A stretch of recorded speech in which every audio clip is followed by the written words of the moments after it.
I can't see anything. I'll admit it in advance. The sun is right over there to my east. It's coming in this side. I can't see the screen at all. The cinematography here is going to be horrible. Witch hazels. I made a wizard reference on Instagram this morning, and so now I have to come out and look at the witch hazels. Look at this. There's no relationship between those two things, by the way. Look at this. All right, so this is Hamamelis X. It could be intermedia, Hamamelis hybrida. It depends upon where you're from in the world. But this is Hamamelis hybrida intermedia X beholden.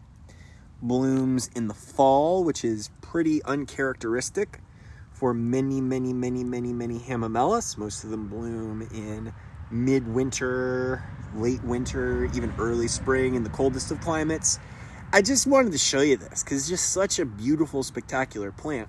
But then let's have a bit of a conversation about this, right? A lot of the Hamamelis, in particular the native species in the US, they really are from like forested areas where there's like clearings and openings of light and things like that. So I'm gonna walk us real slow over here, right? You can see, here's all my toys. You ever leave your toys outside? If plants are my toys, it makes sense. When I was young, I used to have toys. I'd leave them outside. They get a little jacked up, you know? I figured out somewhere around 18 years ago that if you put plants outside, they like it. So switch. The bed like this, for something like witch hazels, it could be a little much. You know, it's full sun. The soil here is really young, meaning this garden we just broke ground on I just looked at a picture actually, just recently. This bed had absolutely no vertical height to it at all. In January of 2021, the very first week of January 2021, I looked at it and I was like, whoa. So we've added, all these perennials in here and some of the hydrangea paniculatas, but the soil is new.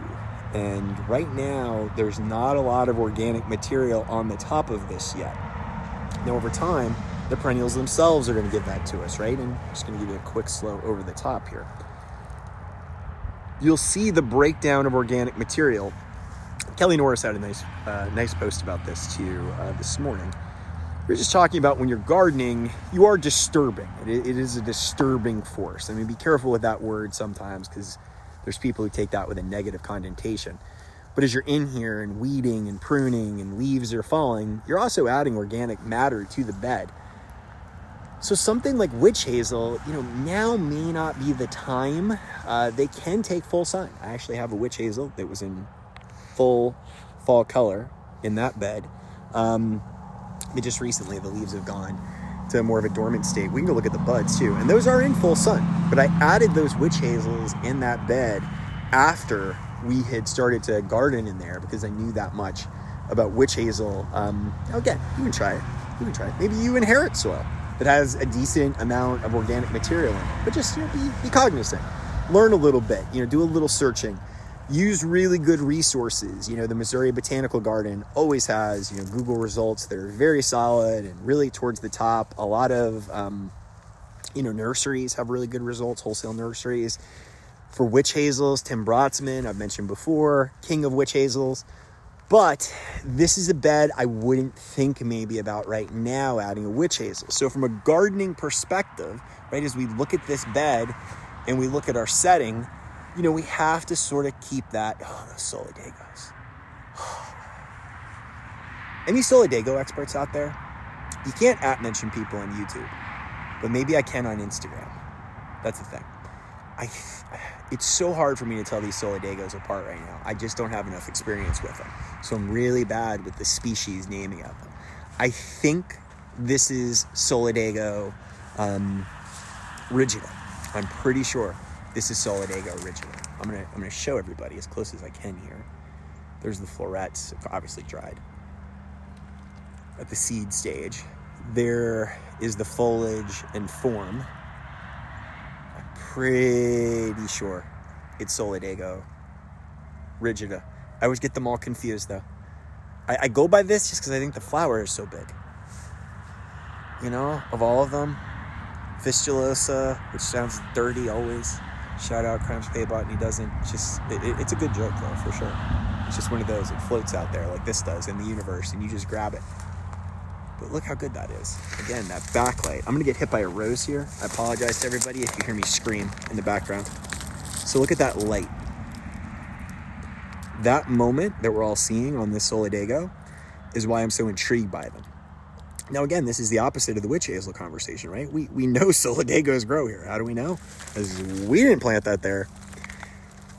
But the witch hazels, this is a different story. You know, we got to know a little bit about them for there to work their magic at their best. And I think, again, there are times where you can add, your soil is developing along with your garden and your knowledge when you first start.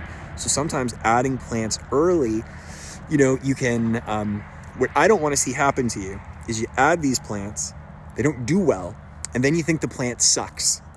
But the truth was we just didn't know enough about the plant and we added it at the wrong time.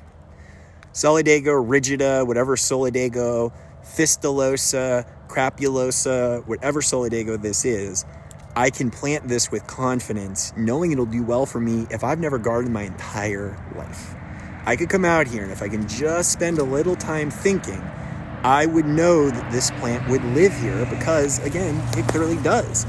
With the witch hazel, it is slightly harder to make that guess. You know, we don't have native witch hazels here in Tennessee, right, that I'm aware of. Maybe there's a population somewhere towards the east of me a little bit.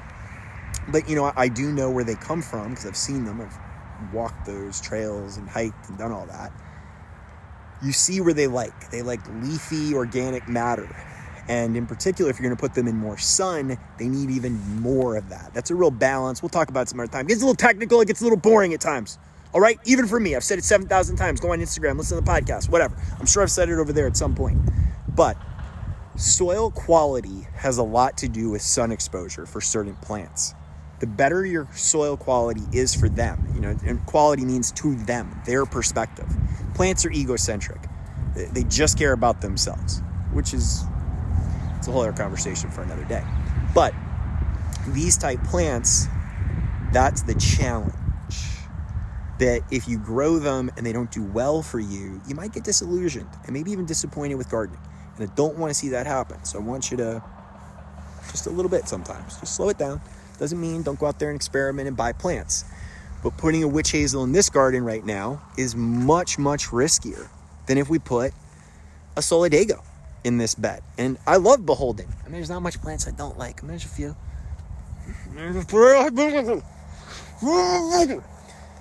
Maybe, but there's a few that I'm maybe not as big of a fan of. Because again, it's just your perspective of gardening, what you're trying to do. For me, I have a fortunate job that this is what I do. I come out here, I look at plants. I want to look at plants all year long. I don't want to be like, the plant show stopped on November 3rd.